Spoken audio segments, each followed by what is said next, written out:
Qytetarët e Kosovës që shkojnë në Gjermani nuk janë të vlefshëm juridikisht për të kërkuar azil politik në këtë shtet.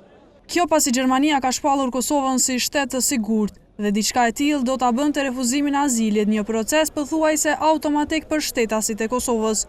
Ky është një gjest i drejtë sipas ambasadorës së Republikës Federale të Gjermanisë, Angelika Viec. Nuk ka këtu për ndjekje dhe kosovarët nuk ka nevojë të ikin. Përkundër se një kërkesë të tillë e kishte shfaqur kryeministri i vendit Isa Mustafa në gusht të këtij viti, duke shprehur pajtimin që Kosova të klasifikohet në ligjin gjerman si shtet i sigurt, kabineti i kryeministrit Mustafa nuk ka shprehur gatishmërinë të komentojë këtë vendim. Interesimi të Tribuna Channel nuk i është përgjigjur shefi i kabinetit Sokol Havolli e as zëdhënësi i qeverisë Arban Abrashi.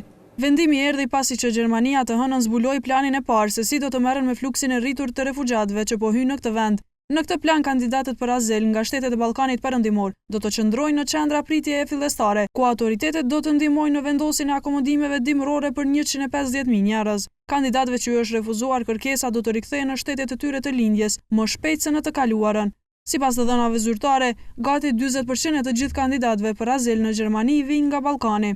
Sipas njohësit të këtyre rrethanave, Avni Mazreku, të gjitha vendet e zonës Schengen do ta përcjellin veprimin e shpalljes së Kosovës si shtet i sigurt.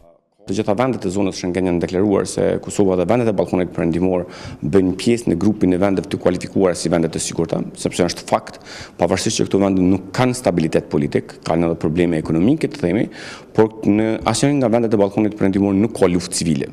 Përderisa në këto vende nuk ka luftë civile dhe ka një farë stabiliteti politik, rrjedhimisht këto vende duhet të kualifikohen si vende të sigurta. Në listën e vendeve të sigurta e shpallur nga institucionet gjerëse të Bashkimit Evropian dhe shtetet anëtare veç e veç, hyn vendet të cilat nuk kanë luftra civile, nuk kanë diktatura politike, nuk ka të përndjekur politik dhe rrjedhimisht qytetarët e atij vendi nuk janë të vlefshëm juridikisht për të kërkuar azil politik në njërin nga këto vende që e kualifikojnë si të tillë. Gjermania të hënën shpalli edhe Shqipërinë dhe Malin e Zi si shtete të sigurta.